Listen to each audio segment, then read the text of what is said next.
ಶಾಂತಿ. ಓಂ ಇವತ್ತಿನ ಶಾಂತಿ. ವಿಷಯ ಮಾಲಾಮಾಲ್ ಅಂತ. ಮಾಲಾಮಾಲ್ ಅಂತಂದ್ರೆ ಮಾಲ್ ಅಂತಂದ್ರೆ ವಸ್ತುಗಳು ಅಂತ ಅರ್ಥ, ಸಾಧನಗಳು. ಇವಾಗ ಆತ್ಮನಿಗೆ ಕರ್ಮವನ್ನ ಮಾಡಲಿಕ್ಕೆ ಕರ್ಮೇಂದ್ರಿಯದ ಜೊತೆಗೆ ಏನ್ ಬೇಕು? ಸಾಧನಗಳು ಕೂಡ ಬೇಕಾಗ್ತವೆ. ಬೇಕೋ ಬೇಡವೋ? ದಿನಸಿಗಳು ಬೇಕು, ತರಕಾರಿಗಳು ಬೇಕು, ಬಟ್ಟೆಗಳು ಬೇಕು ಅಲ್ವಾ? ಮಾಲ್ ಅಂತಂದ್ರೆ ಯಥೇಚ್ಛವಾಗಿ ಬೇಕಾದಷ್ಟು ಸಾಧನಗಳು ತನ್ನ ಉಪಯೋಗಕ್ಕೆ ಬೇರೆಯವರಿಗೆ ಕೊಡಲಿಕ್ಕೆ ಸಾಕಷ್ಟು ಇದ್ದಾಗ ಅದಕ್ಕೇನು ಹೇಳ್ತಾರೆ? ಮಾಲ್ ಅಂದ್ರೆ ಸಂಪದ್ ಭರಿತ, ತುಂಬು ತುಳುಕ್ತಾ ಇದೆ ಅಂತ ಅರ್ಥ. ಅದಕ್ಕೆ ಹೇಳ್ತಾರೆ ಮಾಲ್. ಉದಾಹರಣೆಗೆ, ಬೆಳಗ್ಗೆ ನಿಮ್ಮ ಮನೇಲಿ ತಿಂಡಿ ಏನ್ ಮಾಡ್ತೀರಿ? ಉಪ್ಪಿಟ್ಟು ಚಿತ್ರಾನ್ನ ಮಾಡ್ತೀರಿ. ಅದಕ್ಕೆ ಮಾಲ್ ಅಂತ ಹೇಳ್ತಾರೋ ಹೇಳಲ್ವೋ? ಯಾಕೆ? ಬೇಕಾದಷ್ಟು ಇರ್ತದಪ್ಪ, ಎಷ್ಟು ಬೇಕಾದ್ರೆ ತಿನ್ಬೋದು. ಅದಕ್ಕೆ ಮಾಲ್ ಹೇಳ್ತಾರ ಇಲ್ವೋ? ಇಲ್ಲ, ಆ ಫ್ಯಾಮಿಲಿಗೆ ಮಾತ್ರ ಆಗತ್ತೆ. ಹಾ, ಮಾಲ್ ಏನು ಅಂದ್ರೆ ಬ್ರೇಕ್ಫಾಸ್ಟಿಗೆ ಉಪ್ಪಿಟ್ಟು ಇದೆ, ಚಿತ್ರಾನ್ನನೂ ಇದೆ, ಚಪಾತಿನೂ ಇದೆ, ದೋಸೆನೂ ಇದೆ, ಪುರಿನೂ ಇದೆ, ವೆರೈಟಿ ಐಟಮ್ಗಳಿದ್ದಾವೆ. ಹಣ್ಣುಗಳು ಇದ್ದಾವೆ, ಜ್ಯೂಸ್ಗಳು ಇದ್ದಾವೆ, ಪಾಯಸನೂ ಇದೆ, ದೂದ್ ಪೇಡಾನು ಇದೆ, ಎಲ್ಲ ವೆರೈಟಿ. ಬಾಬಾ ಹೇಳ್ತಾರೆ 36 ಪ್ರಕಾರ ಕಾ ಭೋಜನ ಅಂತ. ಹಾಗೆ ವೆರೈಟಿ ಇದ್ದಾಗ ನಿಮ್ಗೆ ಏನಾಗುತ್ತೆ? ಯಾವ್ದು ಬೇಕಾದ್ರೂ ನಿಮ್ಗೇನು ಚಾಯ್ಸ್, ತಿನ್ಬೋದು. ಇದನ್ನೇ ತಿನ್ಬೇಕು, ಅದನ್ನೇ ತಿನ್ಬೇಕು, ಇದನ್ನೇ ಜಾಸ್ತಿ ಪ್ರಮಾಣದಲ್ಲಿ ತಿನ್ಬೇಕು, ಇದನ್ನೇ ಕಡಿಮೆ ಪ್ರಮಾಣದಲ್ಲಿ ತಿನ್ಬೇಕು ಹೇಳುವಂಥದ್ದು ಯಾವುದೇ ನಿಯಮಗಳು, ಕಾನೂನುಗಳು, ಕಂಡೀಷನ್ಸ್ಗಳಿರೋದಿಲ್ಲ. ಅವಾಗದಕ್ಕೆ ಏನು ಹೇಳಲಾಗ್ತದೆ?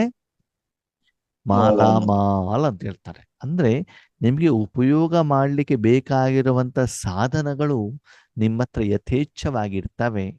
ಮತ್ತು ಆ ಸಮಯದಲ್ಲಿ ಯಾರಾದರೂ ಬೇರೆಯವರ ಮನೆಗೆ ಬಂದ್ರೂ ಕೂಡ ಅವ್ರಿಗೆ ಕೊಡ್ಲಿಕ್ಕೂ ಕೂಡ ನಿಮ್ಮ ಹತ್ರ ಅದು ಇರುತ್ತೆ. ಆದ್ಮೇಲೆ ನೀರು ಅಂತಿದೆಯಲ್ಲ, ಲೋಟದಲ್ಲಿ ಎಷ್ಟು ನೀರು ಇರ್ತದೆ? 1 ಪಾಯಿಂಟ್ 2 ಪಾಯಿಂಟ್ ಸ್ವಲ್ಪ ಇರ್ತದೆ. ಅರ್ಧ ಲೀಟರ್ ಲೋಟದಲ್ಲಿ ಸ್ವಲ್ಪ ಇರ್ತದೆ ಅಲ್ವಾ? ಒಂದ್ಸಲ ಕುಡಿದು ಬಿಟ್ರೆ ಖಾಲಿ. ಹೌದಾ? ಬಾಟ್ಲಲ್ಲಿ ಸ್ವಲ್ಪ ಜಾಸ್ತಿ. ಬಿಂದಿಗೆಯಲ್ಲಿ, ಸಿಂಟೆಕ್ಸ್ ಟ್ಯಾಂಕ್ ಅಲ್ಲಿ, ಹಳ್ಳದಲ್ಲಿ, ಬಾವಿಯಲ್ಲಿ ಇನ್ನು ಸ್ವಲ್ಪ ಜಾಸ್ತಿ. ಹಳ್ಳದಲ್ಲಿ, ಕೆರೆಯಲ್ಲಿ. ಕೆರೆ. ನಿಮ್ ಕಡೆ ಕೆರೆ ಹೇಳ್ತಾರೆ, ನಮ್ ಕಡೆ ಹಳ್ಳ ಅಂತ ಹೇಳ್ತಾರೆ. ಸರಿ. ನೆಕ್ಸ್ಟ್ ನದಿಯಲ್ಲಿ ಇನ್ನೂ ಜಾಸ್ತಿ. ಸಮುದ್ರದಲ್ಲಿ ಇನ್ನೂ ಜಾಸ್ತಿ. ಮಾಲ್ ಅಲ್ವಾ? ಯಾರು ಎಷ್ಟು ಬೇಕಾದ್ರೂ ತಗೊಂಡೋಗಿ, ಸಮುದ್ರ ಏನು ಖಾಲಿನೇ ಆಗುದು. ನದಿ ಬತ್ತಬಹುದು, ಬಾವಿ ಬತ್ತಬಹುದು, ಆದ್ರೆ ಸಮುದ್ರ ಇಂದು ಬತ್ತೋದಿಲ್ಲ. ಮತ್ತೆ ಸಮುದ್ರ ನೀರು ಯಾರು ಎಷ್ಟು ಬೇಕಾದ್ರೂ ಎತ್ಕೊಂಡು ಹೋದ್ರು ದುಡ್ಡು ಕೊಡು ಅಂತ ಅದಕ್ಕೆ ಕೇಳೋದಿಲ್ಲ. ಕೇಳುತ್ತಾ? ಅಷ್ಟು ಯಥೇಚ್ಛವಾಗಿರ್ತದೆ ಅಲ್ವಾ? ಹಾಗಿದ್ರೆ ಬಾಬಾ ಹೇಳ್ತಾರೆ, ಮಕ್ಕಳೇ, ನೀವು ಯಾವುದರಿಂದ ಮಾಲ್ ಆಗಿದ್ದೀರಿ? ಯಾವುದರಿಂದ ಅಂದ್ರೆ ರಾವಣನ ವಸ್ತುವಿನಿಂದ ಮಾಲ್ ಆಗಿದ್ದೀರೋ ಅಥವಾ ರಾಮನ ವಸ್ತುವಿನಿಂದ ಮಾಲ್ ಆಗಿದ್ದೀರೋ? ರಾವಣನ ವಸ್ತು ಅಂತಂದ್ರೆ ವಿಕಾರಿಗಳು, ಕಾಮ, ಕ್ರೋಧ, ಲೋಭ, ಮೋಹ, ಅಹಂಕಾರ, ಅದರ ಪರಿಣಾಮ ಅಸಫಲತೆ, ಚಿಂತೆ, ಪರಿಸ್ಥಿತಿಗಳು, ವಿಘ್ನಗಳು. ಹೌದಾ? ಅದು ನಿಮ್ಮ ಹತ್ರ ಜಾಸ್ತಿ ಇದ್ದಾಗ, ನಿಮ್ಮ ಮನೆಯಲ್ಲಿ ಇಲಿಗಳಿದ್ರೆ ಏನ್ ಮಾಡ್ತದೆ? ಬಟ್ಟೆ ಕಡ್ದಾಕತ್ತೆ ತಾನೆ, ಹಾಸಿಗೆ ಕಡ್ದಾಕತ್ತೆ ತಾನೆ, ಇರುವಂತ ತರಕಾರಿಗಳನ್ನೆಲ್ಲ ಹಾಳು ಮಾಡಾಕತ್ತಲ್ವಾ? ಹೌದು ಅಲ್ಲ? ಅದೇ ರೀತಿ ನಿಮ್ಮಲ್ಲಿ ಶಾಂತಿ, ಸುಖ, ಸಂತೋಷ, ಆನಂದ, ನೆಮ್ಮದಿ ಅದರಲ್ಲಿ ಸ್ಟಾಕ್ ಇದೆಯಾ? ಪ್ರತಿದಿನ ಅದನ್ನು ಅನುಭವಿಸ್ತಾ ಇದ್ದೀರಾ? ಬೇರೆಯವರಿಗೆ ಬೇಕಾದಷ್ಟು ದಾನ ಮಾಡ್ತಾ ಇದ್ದೀರಾ? ಅಷ್ಟು ಸಂಪಾದನೆ ಇದೆಯಾ? ಇದನ್ನು ಬಾಬಾ ನಮ್ಮ ಹತ್ರ ಕೇಳ್ತಾ ಇರುವಂಥದ್ದು. ಸ್ಥೂಲವಾಗಿ ನಿಮ್ಮ ಹತ್ರ ಎಷ್ಟು ಬಟ್ಟೆ ಇದೆ, ಎಷ್ಟು ಹಣ ಇದೆ ಅಂತ ಅದನ್ನು ಬಾಬಾ ಕೇಳ್ತಾ ಇಲ್ಲ. ಬಾಬಾ ಕೇಳ್ತಾ ಇರೋದು ಏನು ಅಂತಂದ್ರೆ, ಆಧ್ಯಾತ್ಮಿಕವಾಗಿ ಮಗು ಆದ ಮೇಲೆ, ಸಂಪಾದನೆ ಆರಂಭ ಮಾಡಿದ ಮೇಲೆ ಭಗವಂತನಲ್ಲಿರುವಂತ 7 ಗುಣಗಳ ಸ್ಟಾಕ್ ನಿನ್ನ ಎಷ್ಟಿದೆ? ನಿನ್ನ ವೈಯಕ್ತಿಕ ಖರ್ಚಿಗೆ ಇರಬಹುದು, ಬೇರೆಯವರಿಗೆ ದಾನ ಮಾಡ್ಲಿಕ್ಕೆ ಇರಬಹುದು, ಬೇರೆಯವರಿಗೆ ಸಹಾಯ ಮಾಡ್ಲಿಕ್ಕೆ ಇರಬಹುದು.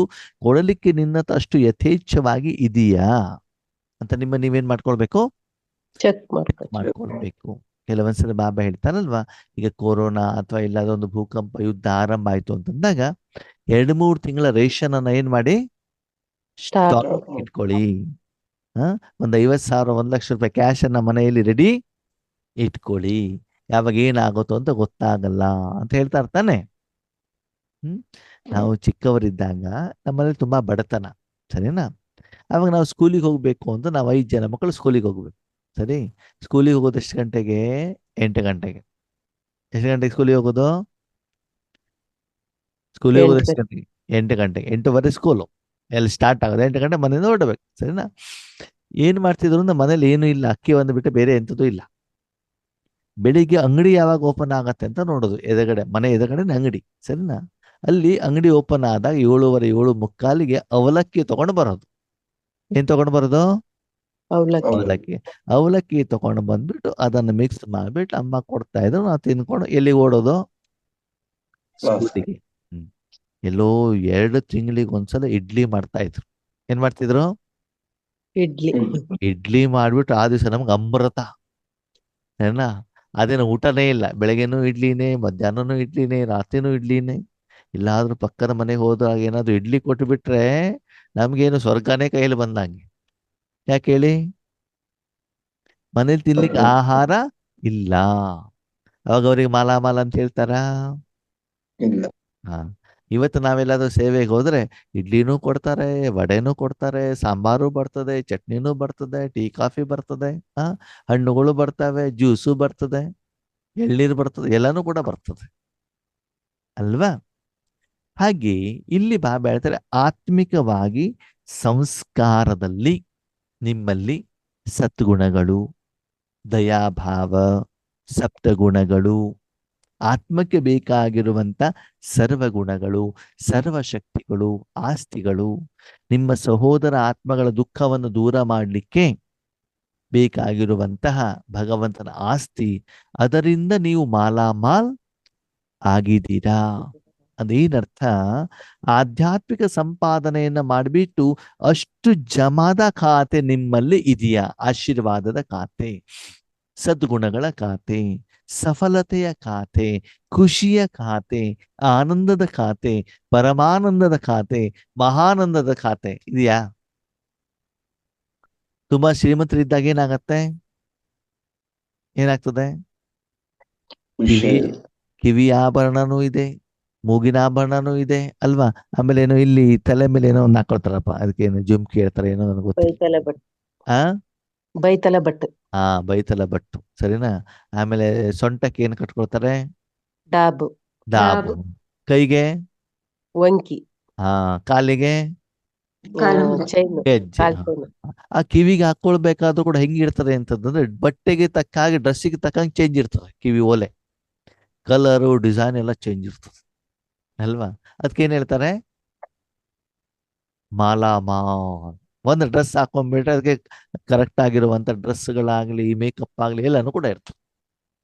ಬಾಬನಿಗೆ ನಾವು ತುಂಬಾ ಥ್ಯಾಂಕ್ ಯು ಅಂತ ಹೇಳ್ತೀವಿ. ನಾನಂತೂ ಥ್ಯಾಂಕ್ ಯು ಹೇಳ್ತೇನೆ. ಕೆಲವೊಂದ್ಸಲ ಏನ್ ಹೇಳ್ತಾರೆ, ಅಣ್ಣವ್ರೆ ನೀವು ಶರ್ಟ್ ಹಾಕೊಂಡಿದ್ದು ಒಂದು ಪ್ಯಾಂಟ್ ಹಾಕೊಂಡು ಮ್ಯಾಚ್ ಆಗ್ತಿಲ್ಲ, ಒಂದು ಬೆಳ್ಳಗಿದೆ, ಇನ್ನೊಂದು ಸ್ವಲ್ಪ ಶೇಡ್ ಆಗಿದೆ ಅಂತ ಹೇಳ್ತಾರೆ. ನನಗೆ ಅದ್ರ ಬಗ್ಗೆ ತಲೆನೇ ಇರೋದಿಲ್ಲ, ನನ್ನ ಗಮನನೇ ಇರೋದಿಲ್ಲ. ಓಕೆ, ಜನ ನೋಡಿದ್ರು, ಇಲ್ಲ ಅನ್ನೋರು 2 ಮ್ಯಾಚ್ ಆಗ್ಬೇಕು ಅಂತ ಹೇಳ್ತಾರೆ.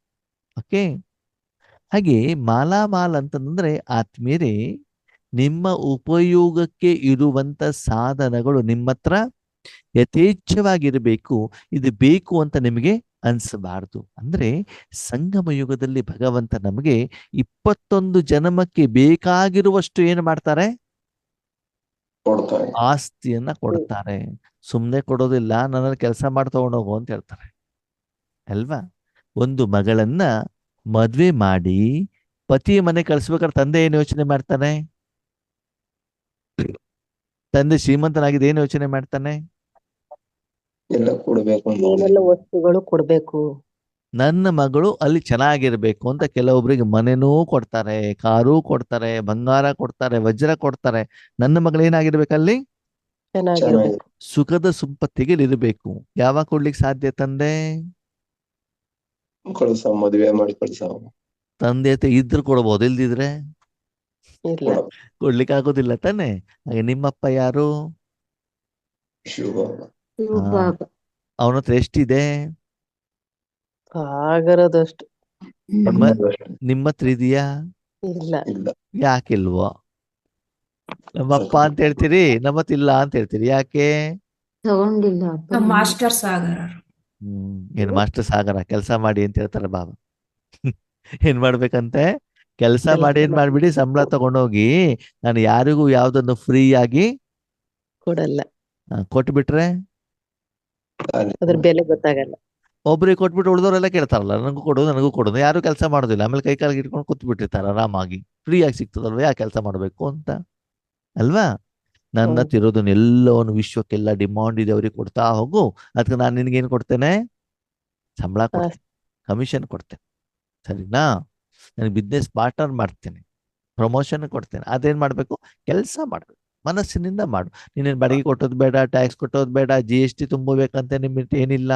ಬ್ಯಾಂಕ್ನವರು ಮತ್ತು ಗೌರ್ಮೆಂಟ್ನವರು ಮತ್ತು ರೈಡ್ ಮಾಡ್ತಾರೆ ಹೇಳುವಂತ ಹೆದರಿಕೆ ಏನು ನಿನಗೆ ಇಲ್ಲ. ಬೇಡ. ಯಾಕಂದ್ರೆ ಅವ್ರಿಗೆ ಯಾರಿಗೂ ಗೊತ್ತೇ ಆಗೋದಿಲ್ಲ ಅಂತ ಹೇಳ್ತಾರೆ. ಹೀಗೆ ಪ್ರತಿದಿನ ಈಶ್ವರೀಯ ಸಪ್ತ ಗುಣಗಳ ವ್ಯಾಪಾರವನ್ನ ಮಾಡಿ ನಾನು ನನ್ನ ಜೀವನದಲ್ಲಿ ಮಾಲಾಮಾಲ್ ಆಗಿದೆನಾ? ಏನು ಖರೀದಿ ಮಾಡ್ಲಿಕ್ಕೂ ಕೂಡ ನನ್ನ ಹತ್ರ ಅಷ್ಟು ಹಣ ಇದೆಯಾ? ದಾನ ಮಾಡುವಷ್ಟು ಶಕ್ತಿ ಇದೆಯಾ? ಜ್ಞಾನ ಇರಬಹುದು, ಸಪ್ತಗುಣಗಳಿರಬಹುದು, ಅನುಭವ ಇರಬಹುದು, ಅವರ ಪ್ರಶ್ನೆಗಳಿಗೆ ಉತ್ತರ ಇರಬಹುದು. ಎಲ್ಲನೂ ನಿಮಗೆ ಬೇಕಾದಷ್ಟು ಸ್ಟಾಕ್ ಇದೆಯಾ? ಅದನ್ನೇನ್ ಮಾಡ್ಕೊಳ್ಬೇಕಂತೆ? ನೋಡ್ಕೊ. ನಿಮ್ಮನ್ನ ನೀವು ಚೆಕ್ ಮಾಡ್ಕೊಳ್ಬೇಕು. ಸರಿ, ಆದ್ಮೇಲೆ ಯಾರ ಹತ್ರ ಮಾಲಾಮಾಲ ಇರ್ತಾರೋ ಅವ್ರು ಯಾರ ಹತ್ರ ಏನಾದ್ರು ಬೇಕು ಅಂತ ಹೋಗ್ಬಿಟ್ಟು ಕೇಳ್ತಾರಾ? ಇಲ್ಲ. ಇಲ್ಲ. ಪಕ್ಕದ ಮನೆಗೆ ಹೋಗ್ಬಿಟ್ಟು ಬೆಳಗ್ಗೆ ಹೋಗ್ಬಿಟ್ಟು ಲಿಂಬೆ ಹಣ್ಣು ಕೊಡ್ರಿ, ಸಾಯಂಕಾಲ ಹೋದ್ಮೇಲೆ ಕೊತ್ತಂಬರಿ ಸೊಪ್ಪು ಕೊಡ್ರಿ, ರಾತ್ರಿಗೆ ಹೋಗ್ಬಿಟ್ಟು ನಮ್ಮ ಮನೇಲಿ ಏನು ಹೆಪ್ಪ ಹಾಕ್ಲಿಕ್ಕೆ ಸ್ವಲ್ಪ ಮೊಸರು ಕೊಡಿ, ಕೇಳ್ತಾರೋ ಕೇಳಲ್ವೋ? ಕೇಳಲ್ಲ. ಯಾಕೆ? ಎಲ್ಲ ಅವ್ರ ಇರ್ತದ ಅವ್ರ ಹತ್ರ. ಇರ್ತದೆ ಅಲ್ವಾ? ಈಗ ಭಗವಂತ ತಗೊಳ್ಬಿಟ್ಟು, ಭಗವಂತ ಶಾಂತಿ ಕೊಡು, ಸಂತೋಷ ಕೊಡು, ನೆಮ್ಮದಿ ಕೊಡು, ನೀವು ಬೇಡ್ತೀರಾ ಅಂತಂದ್ರೆ ಇಲ್ಲ, ಮಾಲಾಮಾಲ್ ಆಗಿಲ್ಲ. ಆಗಿಲ್ಲ. ಮಾಲಾಮಾಲಿ ಎಲ್ಲಿ? ತಿನ್ಲಿಕ್ಕೆ ಇಲ್ಲ, ಇನ್ನು ಮಾಲಾಮಾಲಿ ಎಲ್ಲಿ? ಹ ಮನೆಯಲ್ಲಿ ಮೊಸರು ಪ್ಯಾಕೆಟ್ ಇದ್ರೆ ಹೆಪ್ಪಿಗೆ ಬೇಕು ಅಂತ ಪಕ್ಕದ ಮನೆಗೆ ಹೋಗ್ಬಿಟ್ಟು ಕೇಳ್ತೀವ ನಾವು? ಇಲ್ಲ. ಇಲ್ಲ. ಹಾ, ಯಾರಾದ್ರೂ ಏನಾದ್ರು ಹೇಳಿದ ತಕ್ಷಣ ಮೂಗಿನ ನೀರಿನಲ್ಲಿ ಕೋಪ ಬರ್ತಾ ಇದೆ ಅಂತಂದ್ರೆ ನೀವು ಯಾವ್ದಲ್ಲಿ ಮಾಲಾಮಾಲಾಗಿದ್ದೀರಿ? ಕೋಪದಲ್ಲಿ ಮಾಲಾಮಾಲ. ಆಗಿಲ್ಲ. ಸಿಟ್ಟಿನಲ್ಲಿ ಅಲ್ವಾ? ಹೇಳಿದ ತಕ್ಷಣ ಟಕ್ ಅಂತ ಏನಾಗ್ಬಿಡ್ತಾರೆ, ಹೊರಗಡೆ ಬಂದ್ಬಿಡ್ತಾರೆ.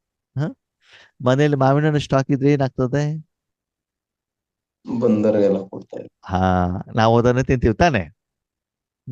ಎದುರುಗಡೆ ಸಿಕ್ಕಿದವರು ಎಲ್ಲಾ ವ್ಯಕ್ತಿಗಳ ಮೇಲೆ ಈರ್ಷೆ, ದ್ವೇಷ, ಸಿಟ್ಟು ಬರ್ತಾ ಇದೆ ಅಂತಂದ್ರೆ ನಿಮ್ಮ ಮತ್ತೆ ಯಾವ್ದು ಸ್ಟಾಕ್ ಇದೆ? ಅದೇ ಯಾಕಿದೆ ಅದು? ಯಾಕಿದೆ? ಅದೇ ಮಡಿಕೊಂಡಿದ್ದೀವಿ. ಅದ್ರಲ್ಲಿ ಅರವತ್ತು- ಮಾಲಾಮಾಲ್ ಆಗ್ಬಿಟ್ಟಿದ್ದೀವಿ. 63 ಜನ್ಮದ ಇಟ್ಕೊಂಡಿದ್ವಿ. ಇಲ್ಲಪ್ಪ, ಅದು ಚೆನ್ನಾಗಿರ್ಲಿ ನೋಡ್ಕೊಳ್ಳೋದು. ಅದನ್ನ ತೆಗೆದು ಬಿಸಾಕ್ಲಿಕ್ಕೆ ಇನ್ನೂ ಏನಿಲ್ಲ, ರೆಡಿ ಇಲ್ಲ. ಇಲ್ಲ. ಆ ಕಾರಣದಿಂದ ಅದೇ ನಿಮ್ಮತ್ತ ಸ್ಟಾಕ್ ಇರುವಂತ ಕಾರಣದಿಂದ ಬೇರೆಯವ್ರಿಗೂ ನೀವು ಅದನ್ನೇ ಕೊಡ್ತಾ ಇದ್ದೀರಾ. ಹಾಗಾಗಿ ಮಕ್ಕಳಿಗೆ ಚೆಕ್ ಮಾಡ್ಕೊಳ್ಳಿ, ಯಾವುದು ಅವಶ್ಯಕತೆ ಇದೆಯೋ ಅದನ್ನು ಮಾತ್ರ ಇಟ್ಕೊಳ್ಬೇಕೇ ಹೊರತು ಹಳೇದಾಗಿರುವಂಥದ್ದು, ಹರಿದೋಗಿರುವಂಥದ್ದು, ಗಲೀಜಾಗಿರುವಂಥ ಬಟ್ಟೆಯನ್ನ ಮನೇಲಿ ಇಟ್ಕೊಳ್ಬೇಕು, ತೆಗೆದು ಬಿಸಾಕ್ಬೇಕು. ಬಿಸಾಕಿ. ಕೊಳ್ತೋಗಿರೋ ತರಕಾರಿ ಅದ್ನು ಬಿಸಾಕ್ಬೇಕು. ಏನ್ ಮಾಡ್ಬೇಕು? ಬಿಸಾಕ್ಬೇಕು. ಬಿಸಾಕ್ಬೇಕಲ್ವಾ? ಹಾಗಿದ್ರೆ ಪ್ರತಿದಿನ ಮನಬುದ್ಧಿ ಸಂಸ್ಕಾರದಲ್ಲಿರುವಂತ ಕೊಳೆಯನ್ನ ಕ್ಲೀನ್ ಮಾಡ್ತಾ ಇದ್ದೀರಾ? ಹಳೆದೆಲ್ಲವನ್ನ ಸ್ವಚ್ಛ ಮಾಡ್ತಾ ಇದ್ದೀರಾ? ಆ ಮೂಲಕ ಬೇಕಾಗಿರೋದನ್ನ ಮಾತ್ರ ಏನ್ ಮಾಡ್ಕೊಳ್ಬೇಕು? ಸ್ಟಾಕ್ ಮಾಡ್ಕೊಳ್ಬೇಕಾಗ್ತದೆ. ಎಷ್ಟು ಸ್ಟಾಕ್ ಮಾಡ್ಕೊಳ್ಬೇಕು? ನಿಮ್ಮ ಮನೆಗೆ ಯಾರಾದ್ರೂ ಬಂದ್ರೆ ಅವರಿಗೆ ತಿನ್ನಿಸಿ ತಿನ್ನಿಸಿ ತಿನ್ನಿಸಿ ಅವ್ರಿಗೆ ಏನಾಗ್ಬೇಕು? ಸಾಕು ಅನ್ಬೇಕು. ಸಾಕು ಹೇಳುದು 2 ಕಾರಣದಿಂದ ಇರ್ತದೆ. ಓಕೆ, ನಿಮ್ಮ ಮನೆಗೆ ಯಾರೋ ಬಂದಿರ್ತಾರೆ, ಪಾಪ ಅವ್ರು ಏನೋ ಬೇರೆ ಕೇಳಲಿಕ್ಕೆ ಇರ್ತಾರೆ, ಅವ್ರಿಗೆ ಜ್ಞಾನ ಹೇಳಿ ಹೇಳಿ ಹೇಳಿ ಇನ್ನು ಮೇಲೆ ಇವ್ರ ಮನೆ ಕಡೆಗೆ ತಲೆನೇ ಹಾಕಬಾರ್ದು ಅಂತ ಅವ್ರಿಗೆ ಅನ್ಸ್ಬಾರ್ದು. ಹಂಗೆ ಸಾಕು ಮಾಡ್ಬಾರ್ದು ಅವ್ರಿಗೆ, ಹೌದು.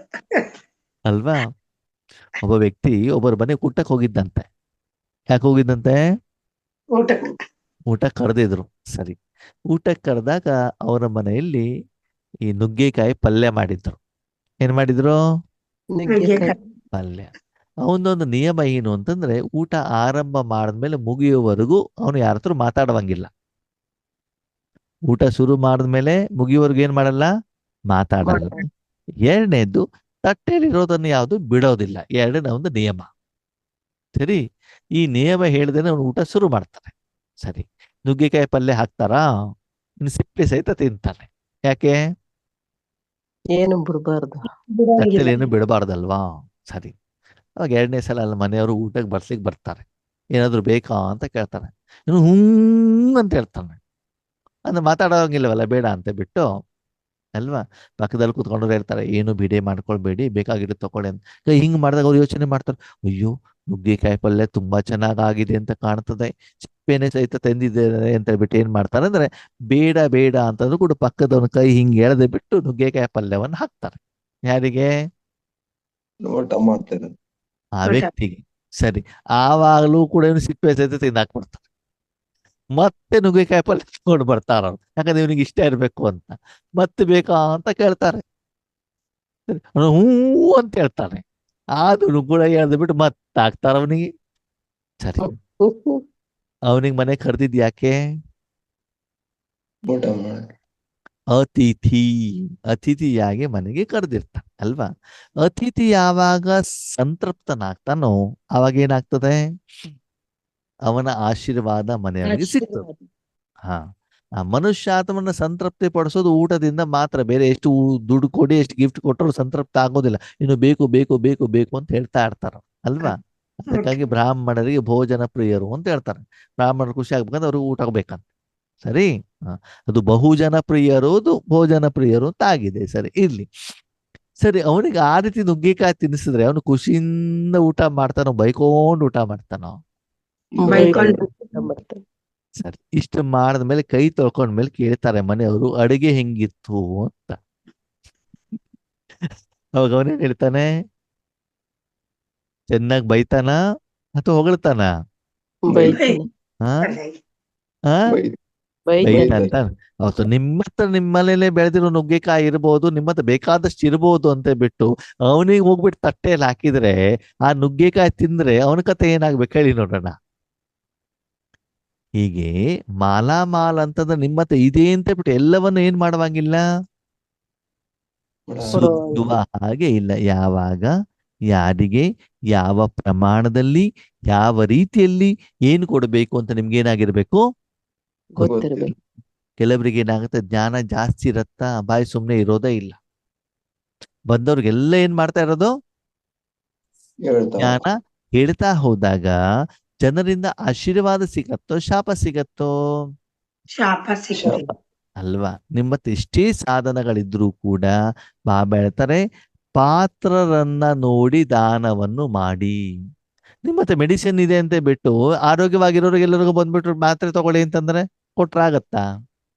ಇಲ್ಲ ತಾನೆ. ಯಾರಿಗೆ ಕೊಡ್ಬೇಕು? ಆರೋಗ್ಯ ಕೆಟ್ಟಿದ. ಯಾರಿಗೆ ಆರೋಗ್ಯ ಕೆಟ್ಟೋಗಿದೆ, ಯಾವ ಕಾಯಿಲೆ ಇದೆ, ಅದಕ್ಕೆ ಸಂಬಂಧಪಟ್ಟದ ಮಾತ್ರೆ ತಾನೇ ಕೊಡಬೇಕಾಗ್ತದೆ. ಆದ್ಮೇಲೆ ಯಾವ ಸಮಯದಲ್ಲಿ ಯಾವ್ದನ್ನ ಸ್ಟಾಕ್ ಮಾಡ್ಬೇಕು ಅಂತ ನಮ್ಗೆ ಏನಾಗಿರ್ಬೇಕು, ಗೊತ್ತಿರ್ಬೇಕು. ಯಾಕಂದ್ರೆ ಆ ಸೀಸನ್ ಅಲ್ಲಿ ಮಾತ್ರ ಆ ವಸ್ತುಗಳು ಸಿಗ್ತವೆ. ಬೇರೆ ಸೀಸನ್ ಅಲ್ಲಿ ಬೇಕು ಅಂತ ನಿಮ್ಗೆ ಏನಾಗೋದಿಲ್ಲ, ಅದು ಸಿಗೋದಿಲ್ಲ. ಹಾಗಿದ್ರೆ ಈಗ ನಾವು ಯಾವ್ದನ್ನ ಸ್ಟಾಕ್ ಮಾಡ್ಬೇಕು, ಯಾವ್ದನ್ನ ಸ್ಟಾಕ್ ಮಾಡ್ಬೇಕು? ಸಪ್ತಗುಣಗಳು. ಹಾ, ಯಾಕೆ? ಎಲ್ಲರಿಗೂ ಬೇಕಾಗಿರೋದೇ ಅದು. ಎಲ್ಲ ಇದೆ. ಕಷ್ಟ ಯಾಕಂದ್ರೆ ಅದು ಸಂಗಮ ಯುಗದಲ್ಲಿ ಮಾತ್ರ ಸಿಗ್ತದೆ. ಸತ್ಯಯುಗ, ತ್ರೈತಾಯುಗ, ದ್ವಾಪರ, ಕಲಿಯುಗದಲ್ಲಿ ಅದು ನಿಮ್ಗೆ ಸಿಗೋದಿಲ್ಲ ಅಲ್ವಾ.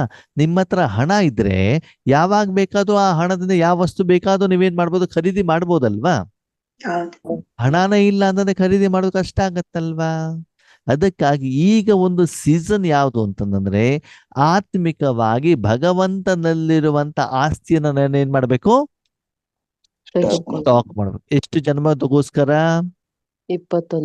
21 ಜನ್ಮಕ್ಕೋಸ್ಕರ ಸಂಪಾದನೆ ಮಾಡ್ಕೊಂಡು ಸ್ಟಾಕ್ ಮಾಡಿ ಮಾಲಾಮಾಲ್ ಆಗಿರ್ಬೇಕು. ಅಂದ್ರೆ ಈಗ ನೀವು ಇಲ್ಲಿಂದ ಮೌಂಟ್ ಅಬುಗೆ ಹೊರಟಿದ್ದೀರಿ. ಎಲ್ಲಿಗೆ ಹೊರಟಿದ್ದೀರಿ? ಎಷ್ಟು ದಿನ ಇರ್ಬೇಕು ಮೌಂಟ್ ಅಬುನಲ್ಲಿ? ಒಂದು 10-12 ದಿನ ಎಲ್ಲ. 10-12 ದಿನ ನೀವು ತೋಟದಲ್ಲಿ ಇದ್ದವರು 10-12 ದಿನ ಯೋಚನೆ ಮಾಡ್ತೀರಿ, ಸರಿನಾ? ಬೆಂಗಳೂರಿನವರೆಲ್ಲ 10-12 ದಿನ ಯೋಚನೆ ಮಾಡಿದ್ ಕೆಲಸದಿಂದ ತೆಗ್ದಾಕ್ತಾರ ಅವ್ರನ್ನ. ಅವ್ರು ಯೋಚನೆ ಮಾಡೋದು 4-5 ದಿವಸ ಅಷ್ಟೇ. ಎಷ್ಟು ದಿನ ಇರ್ಬೇಕು ಮೌಂಟ್ ಅಬುನಲ್ಲಿ? 4-5 ದಿನ. ಹಾ, 4-5 ದಿನಕ್ಕೆ ನೀವು ಅಲ್ಲಿ ಇರಬೇಕು ಅಂತಂದ್ರೆ ನೀವು 7 ದಿನಕ್ಕೆ ಬೇಕಾಗಿರೋ ಬಟ್ಟೆ ತಗೊಂಡೋಗಿದ್ದೀರಿ. ಎಷ್ಟು ದಿನಕ್ಕೆ ಬೇಕಾಗಿರೋದು? 7 7 ದಿನ ದಿನ. ಅವಾಗ ಅಷ್ಟು ನಿಮ್ಮ ಹತ್ರ ಸ್ಟಾಕ್ ಇದ್ದಾಗ ನೀವು ಬಟ್ಟೆ ವಾಶ್ ಮಾಡ್ಬೇಕು ಅಂತ ಚಿಂತೆ ಇರುತ್ತಾ ನಿಮ್ಮ ಹತ್ರ? ಇಲ್ಲ. ಇದೆ. ಇಲ್ಲ. 2 ಬಟ್ಟೆ ತಗೊಂಡೋದ್ರೆ ವಾಶ್ ವಾಶ್ ಮಾಡ್ಬೇಕು. ಇದೆ. ಅನ್ಸುತ್ತೆ ತಾನೆ? ಹಾಗೆ ಇಲ್ಲಿ ಬಾಬಾ ಹೇಳ್ತಾರೆ, 21 ಜನ್ಮಕ್ಕೆ ನನಗೇನು ಬೇಕು ಅಷ್ಟು ನಾನೇನ್ ಮಾಡ್ಬೇಕು? ಸಂಪಾದನೆ ಮಾಡು. ಸ್ಟಾಕ್ ಮಾಡ್ಬೇಕೋ ಬೇಡವೋ? ಮಾಡ್ಬೇಕು. ಮಾಡೋದು. ಮಾಡ್ಬೇಕೋ ಬೇಡವೋ? ಮಾಡ್ಬೇಕು. ಮಾಡ್ಬೇಕೋ ಬೇಡವೋ? ಮಾಡ್ಕೋಬೇಕು. ಬಾಬಾ ಹೇಳ್ತಾರೆ ನಿನಗೇನು ಬೇಕು ಅಲ್ಲ, ಆವಾಗ ವಿಶ್ವದಲ್ಲಿ ಎಷ್ಟು ಜನ ಇರ್ತಾರೆ ಅವನಿಗೆ ಬೇಕಾಗಿರುವಷ್ಟು ನೀನು ಸ್ಟಾಕ್ ಮಾಡ್ಬೇಕು ಅಂತ ಹೇಳ್ತಾರೆ. ಹೌದು. ನೀವಲ್ಲಿ ದೇವತ ತಾನೆ, ಸತ್ಯಗುತ ತಾಯಿಗುದಲ್ಲಿ ಹಾ. ವಿಶ್ವಕ್ಕೆಲ್ಲರಿಗೂ ಕೊಡ್ಬೇಕು ತಾನೆ. ಹೌದು. ಈಗ ನೀನು ಒಂದು ಮನೆಯ ಪರಿವಾರದ ಮೆಂಬರ್ ಅಥವಾ ಮಾಲೀಕ ಅಂದ್ಮೇಲೆ ನಿನಗೆ ಊಟಕ್ಕೆ ಎಷ್ಟು ಬೇಕು ಅಷ್ಟು ಮಾತ್ರ ನೀನು ಸ್ಟಾಕ್ ಮಾಡ್ಬೇಕು. ಪರಿವಾರದ ಮೆಂಬರ್ ಎಲ್ಲರಿಗೂ ಬೇಕಾಗಿರೋ ಸ್ಟಾಕ್ ಮಾಡ್ಬೇಕು. ಪರಿವಾರ ಪರಿವಾರಕ್ಕೆ ಎಲ್ಲರಿಗೂ ಬೇಕಾಗೋ ಸ್ಟಾಕ್ ಮಾಡ್ಬೇಕು. ನಿಮ್ಮ ಪರಿವಾರ ದೈವಿ ಪರಿವಾರ. ವಿಶ್ವ ಪರಿವಾರ ತಾನೆ, ವಿಶ್ವನೇ ಹೌದು. ಅಂದ್ಮೇಲೆ 21 ಜನ್ಮಕ್ಕೆ ಪೂರ್ತಿ ವಿಶ್ವಕ್ಕೆ ನೀವೇನ್ ಮಾಡ್ಬೇಕು? ಸ್ಟಾಕ್ ಮಾಡು. ಕೊಡುವಷ್ಟು ಸ್ಟಾಕ್ ಇರಬೇಕು. ಮತ್ತೆ 63 ಜನ್ಮದಲ್ಲಿ ಯಾರ್ಯಾರು ನಿಮ್ಮ ಸಹೋದರ ಆತ್ಮಗಳು ಸಾಲ ಮಾಡಿದಾರಲ್ಲ ಆ ಸಾಲನು ಯಾರು ತೀರಿಸ್ಬೇಕು? ನಾನು ನಾವೇ. ಅಲ್ವಾ? ಅಷ್ಟು ಸಂಪಾದನೆ ಮಾಡ್ತಿದೀವಾ? ಇಲ್ಲ. ಅಷ್ಟು ಸ್ಟಾಕ್ ಇದೆಯಾ? ಇಲ್ಲ. ಯಾರು ಕೇಳ್ಕೊಂಡು ಬಂದ್ರು ಅವ್ರು ಖಾಲಿ ಕೈಯಲ್ಲಿ ಹೋಗ್ಬಾರ್ದು. ಹೋಗ್ಬಾರ್ದು. ಅಷ್ಟು ನಿಮ್ಮ ಹತ್ರ ಸ್ಟಾಕ್ ಇದೆಯಾ, ಮಾಲ್ ಆಗಿದ್ದೀರಾ ಅಂತ ನೀವೇನ್ ಮಾಡ್ಕೊಳ್ಳಿ, ಚೆಕ್ ಚೆಕ್ ಮಾಡಿ. ಮಾಡಿ. ಅಂದ್ಮೇಲೆ ಇವತ್ತು ನಾನು ಜಮೀನ್ ಮಾಡ್ಬೇಕು, ಬಿಲ್ಡಿಂಗ್ ಮಾಡ್ಬೇಕು, ಬಂಗಾರ ಮಾಡ್ಬೇಕು, ಒಡವೆ ಮಾಡ್ಕೊಳ್ಬೇಕು, ಅಥವಾ 3 ಬೀರುನಲ್ಲಿ ಬೇಕಾದಷ್ಟು ಡ್ರೆಸ್ ಮಾಡ್ಕೊಳ್ಬೇಕು. ಯಾವ್ದನ್ನ ಸ್ಟಾಕ್ ಮಾಡ್ಬೇಕು? ಗುಣಗಳು. ಈಶ್ವರಿ. ನಿರಾಕಾರ ಸ್ಟಾಕ್ ಮಾಡ್ಬೇಕು, ಆಕಾರ ಸ್ಟಾಕ್ ಮಾಡ್ಕೊಳ್ಬೇಕು. ನಿರಾಕಾರ. ಮಾಡ್ಬೇಕು. ಆತ್ಮಕ್ಕೆ ಬೇಕಾಗಿರೋದು ಮಾಡ್ಬೇಕು, ಶರೀರಕ್ಕೆ ಬೇಕಾಗಿರೋದು ಮಾಡ್ಬೇಕು. ಆತ್ಮಕ್ಕೆ ಬೇಕಾಗಿರೋದು. ರಾಮನ ಆಸ್ತಿ ಮಾಡ್ಬೇಕು, ರಾವಣನ ಆಸ್ತಿ ಮಾಡ್ಬೇಕು. ರಾಮನ ನನಗೆ ಬೇಕಾದ್ರೆ ಇಟ್ಕೊಳ್ಲಿಕ್ಕೆ ಮಾಡ್ಬೇಕು, ಬೇರೆಯವ್ರು ಕೊಡೋದಕ್ಕೆ ಮಾಡ್ಬೇಕು. ಬೇರೆ ಯಾವ್ದನ್ನ ನೀವು ಕೊಡ್ತೀರ ಅದರಿಂದ ಅವ್ರಿಗೆ ಕಲ್ಯಾಣ ಆಗ್ಬೇಕು, ಅಕಲ್ಯಾಣ ಆಗ್ಬೇಕು. ಕಲ್ಯಾಣವಾಗಿ. ಹಾಗಿದ್ರೆ ಅಂತ ವಸ್ತುಗಳು ನಿಮ್ಮಲ್ಲಿ ಸ್ಟಾಕ್ ಇದೆಯಾ? ಬೇಕಾದಷ್ಟು. ನೀವು ಬೇಡೋದಲ್ಲ, ಎದುರುಗಡೆ ಬಂದಾಗ ನೀವು ಅವರಿಗೆ ಹೊಟ್ಟೆ ತುಂಬುವಷ್ಟು. ಅಂದ್ರೆ ಯಾವ ಹೊಟ್ಟೆ? ಮನಸ್ಸು. ಆತ್ಮದ ಹೊಟ್ಟೆ, ಮನಸ್ಸಿನ ಹೊಟ್ಟೆ, ಅವರ ಸಮಸ್ಯೆ ಪರಿಹಾರ ಆಗುವಂತ ಹೊಟ್ಟೆ. ಓಕೆ, ಅಷ್ಟು ನೀವು ಕೊಡ್ಲಿಕ್ಕೆ ರೆಡಿ ಇದ್ದೀರಾ ಅಂತ ನೀವೇನ್ ಮಾಡ್ಕೊಳ್ಳಿ, ಚೆಕ್ ಚೆಕ್ ಮಾಡಿ. ಮಾಡು. ಒಂದು ವೇಳೆ ಕಡಿಮೆ ಇದ್ರೆ